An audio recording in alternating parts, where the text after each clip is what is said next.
We rely on modern conveniences. That hot shower, the food in your fridge, the phone in your pocket. They all depend on a system, a grid, that can fail. And when it does, the clock starts ticking. Imagine, the power blinks and doesn't come back on. That's not a power cut, mate, that's the grid down. And trust me, you're not ready for what happens next. This isn't some Hollywood movie. This is a real threat, and surviving means understanding the stakes. Over the next few chapters, we're going on a different kind of expedition. We're going to face down the harsh reality of a grid down scenario hour by hour, so you can prepare for the cascade of consequences. We're talking food shortages, communication blackouts, societal unrest, the lot. This isn't about scaring you, it's about giving you the knowledge to survive. So pack your metaphorical backpack with grit, determination, and the will to adapt, because when the grid goes down, the fight for survival is on.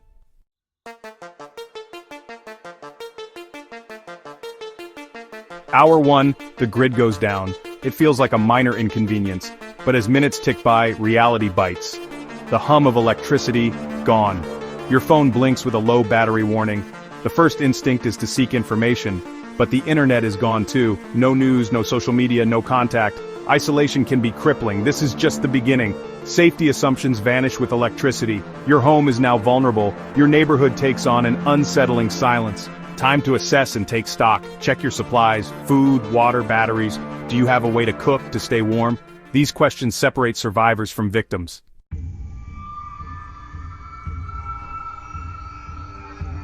As night falls, the true scale of the grid down becomes terrifyingly clear. The comforting glow of streetlights is replaced by an inky blackness. The temperature drops, and without central heating, the cold seeps in. Inside homes, families huddle together by candlelight. The familiar sounds of television are gone, replaced by an unsettling silence. Emergency services are overwhelmed. The reliance on electricity becomes painfully obvious.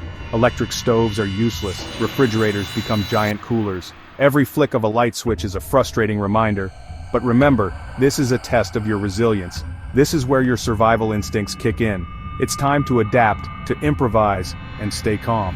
In the darkness, panic can be more dangerous than the grid down itself.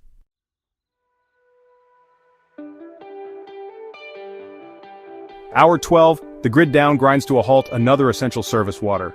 We often forget that clean water, readily available at the turn of a tap, is a luxury one that's about to disappear. The pumps that keep our water systems running, they need electricity. No power, no pressure, no water, simple as that.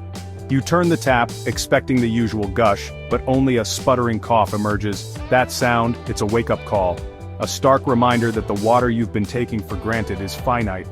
Your carefully stored bottles, now more valuable than ever, represent a lifeline. Panic might set in as you realize the true extent of your dependence on this precious resource. Washing, cooking, even the simple act of hydration becomes a strategic decision. Every drop counts. But remember, where there's a will, there's a way. Look around you. Are there alternative water sources? A nearby stream? Rainwater you can collect? Improvisation is key.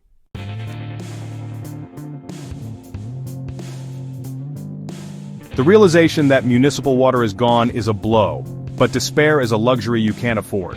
This is where resourcefulness becomes paramount. Remember, water is essential for survival.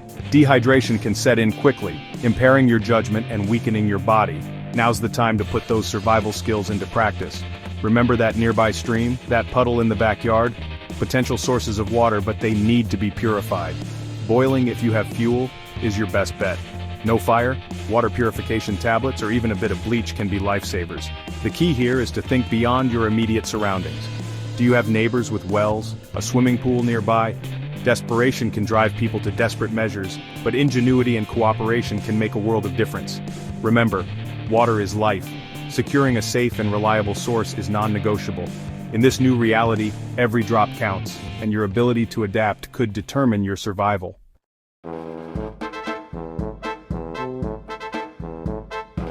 Right, imagine this.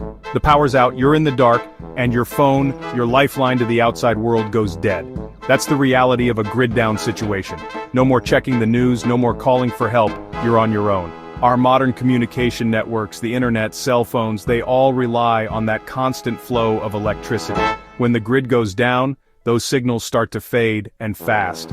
Within hours, you could be cut off from everything you know. This is why it's crucial to have a backup plan, a way to communicate when the grid's down. Invest in a hand crank weather radio, learn how to use signal mirrors, and make sure you have a designated meeting place for your family in case you get separated. Remember, in a survival situation, communication can be the difference between life and death.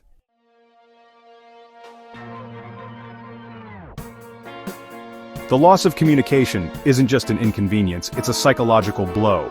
We're so used to being connected, to having information at our fingertips, that being cut off can breed fear and uncertainty. It's like being plunged into the unknown. Without reliable information, rumors spread like wildfire. You don't know what's happening, where it's safe to go, or when, if ever, things will return to normal.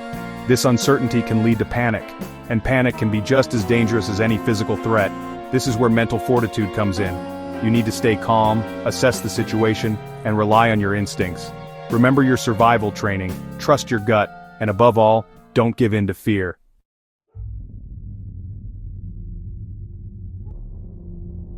We take it for granted, but access to money, to our bank accounts, is another luxury that disappears when the grid goes down.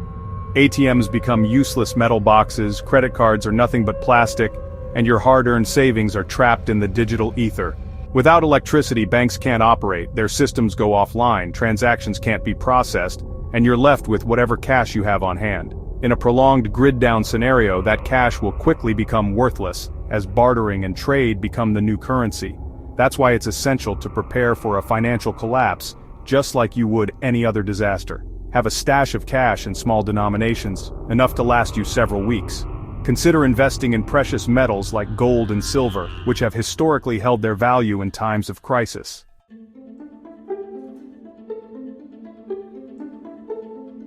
Now when the money runs dry, you need to get resourceful. Remember those essential supplies you stocked up on? They're about to become your new currency. Learn the art of bartering, of trading what you have for what you need. Think practically about what will be valuable in a grid-down situation. Food, water, medicine, tools, fuel. These are the things people will be willing to trade for.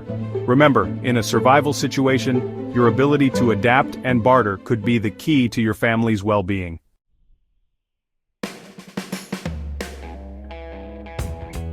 Alright, picture this. The grid goes down, and suddenly those gas stations we rely on become nothing more than empty shells. Without electricity, those pumps are useless. No power means no fuel, and no fuel means no escape. You see, most gas stations rely on electric pumps to get fuel from their underground tanks to your vehicle. When the power goes out, those pumps stop working, leaving you stranded with whatever fuel you have left in your tank. This is why it's absolutely critical to have a full tank of gas at all times, especially when a storm or any potential grid-down event is on the horizon. And remember, siphoning gas is dangerous and illegal. It's not worth the risk.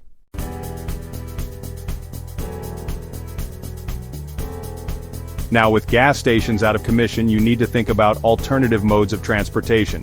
Can you walk to your destination? Do you have a bicycle tucked away in the garage? Now's the time to dust it off and get it roadworthy.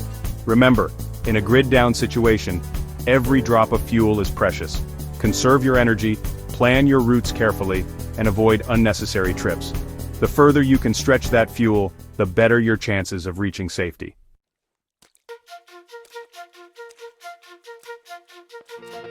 Right, so the power's out, water's scarce, and you can't even call for help. Things are starting to look dire, but remember, we humans are built tough. We've survived this long, haven't we? The next challenge is food.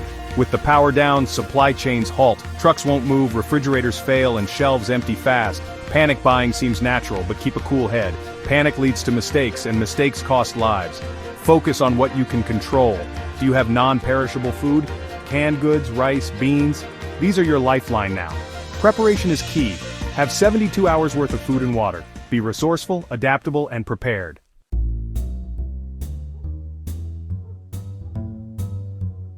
Now I know what you're thinking. Bear, I live in the city, not the wilderness, and you're right. Finding edible plants in concrete jungles isn't easy, but it's not impossible. Look for local parks, gardens, even your own backyard. Nature always finds a way. Get yourself a good field guide to edible plants specific to your region. Knowledge is power, and knowing which berries will nourish you and which will lay you out flat could be the difference between surviving and, well, not surviving. And don't forget about the humble garbage bin. I know, it's not pretty, but desperate times call for desperate measures. You'd be amazed at what people throw away. Perfectly good food that can keep you going a little while longer. Remember, survival is about resourcefulness, and that means using every bit of ingenuity you've got. Don't be afraid to get your hands dirty, think outside the box, and never, ever give up.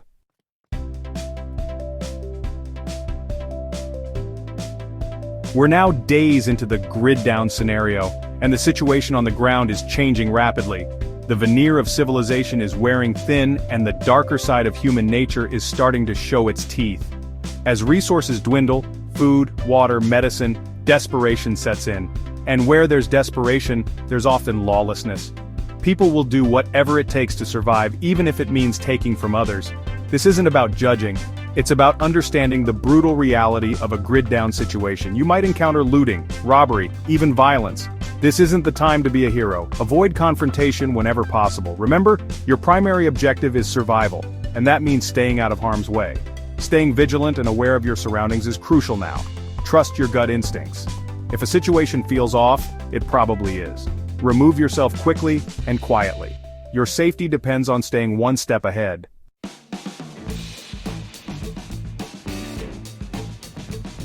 Now, I'm not saying you should hole up in your house with a shotgun and a year's supply of baked beans. Isolation can be as dangerous as the chaos outside. Instead, think about connecting with your community. Strength in numbers, right? Forming a group with trusted neighbors or friends can provide security, share resources, and offer that vital moral support when things get tough. Remember, we're social animals at heart. We're stronger together. Establish clear roles and responsibilities within the group. Who's the best at first aid? Who can scavenge for supplies? Who's the most level-headed in a crisis? Working together, you can overcome almost any challenge. But choose your allies carefully. Trust is a precious commodity in a crisis, so surround yourself with people you can rely on. Remember, teamwork, communication, and a shared purpose. Those are the tools that will see you through to the other side.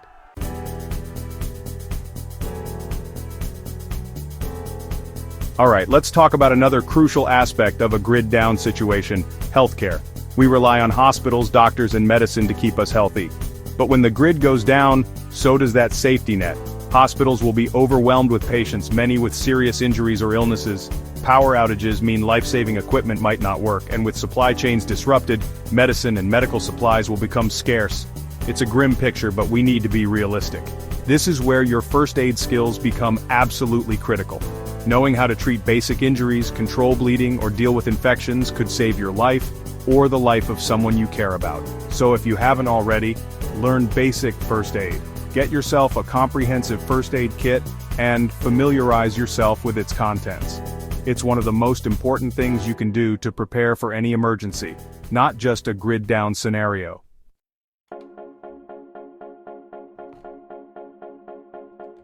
Now, I've had my fair share of injuries in the wild, and believe me, when you're miles from help, you learn to improvise.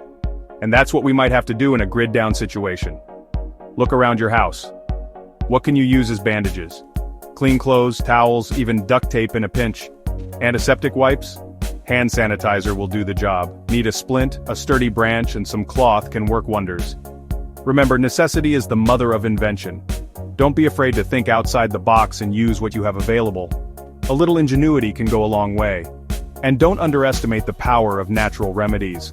Herbs like chamomile and lavender can help with anxiety and sleeplessness. Garlic and ginger have natural antibacterial properties. Knowledge of these natural remedies could prove invaluable.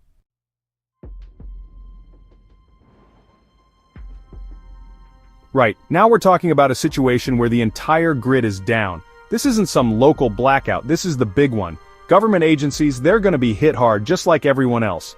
Their communication networks, down. Their transportation routes, clogged. You might be thinking, but Bear, they've got emergency plans for this kind of thing. And you're right, they do. But those plans rely on a functioning infrastructure. In a total grid-down scenario, that infrastructure crumbles. Don't expect immediate rescue. Don't expect the cavalry to come charging over the hill. In these situations, you are your own first responder. You are your family's best chance of survival. That's why it's crucial to have your own plan, your own supplies. Don't rely on anyone else to bail you out. Remember, the wilderness doesn't discriminate, and neither does a collapsed grid.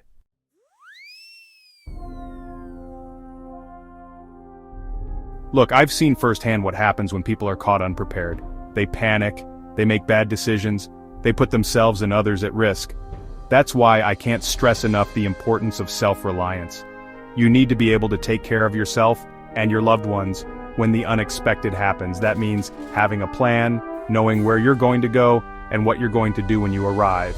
It means having a stash of essential supplies, food, water, shelter, first aid. And it means having the skills to survive. Remember, in the wild, the strong survive. Be prepared, be resourceful, be resilient.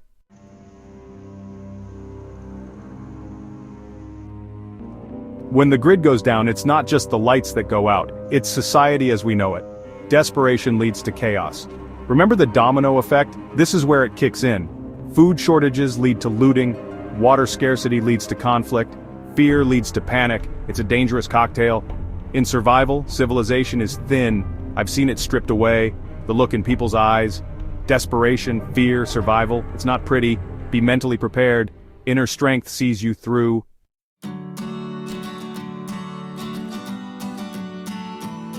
Now, when panic sets in, staying safe becomes your top priority. Avoid large crowds and potential hotspots like supermarkets or fuel stations. These places will attract the most desperate and potentially dangerous individuals. Remember, your goal is to stay under the radar, to avoid becoming a target. Find a safe location and hunker down. If you have a bug-out location already prepped, now's the time to put your plan into action. Move swiftly, but cautiously, avoiding main roads and sticking to back routes. And remember your situational awareness. Be aware of your surroundings, trust your gut instincts, and don't be afraid to adapt to changing circumstances. If something feels off, it probably is. Trust your instincts and remove yourself from the situation. Remember, in a crisis, knowledge is power. By understanding the potential for chaos and having a plan to stay safe, you'll be one step ahead of the game when the grid goes down.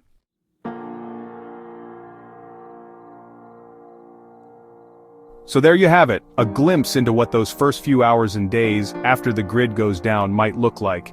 It's a sobering thought, but it's a reality we need to be prepared for. Remember, this isn't about living in fear, it's about taking control of your destiny. Empower yourself with the knowledge and skills to survive and protect your loved ones. We've explored the potential consequences of a grid-down event, but we've also talked about solutions.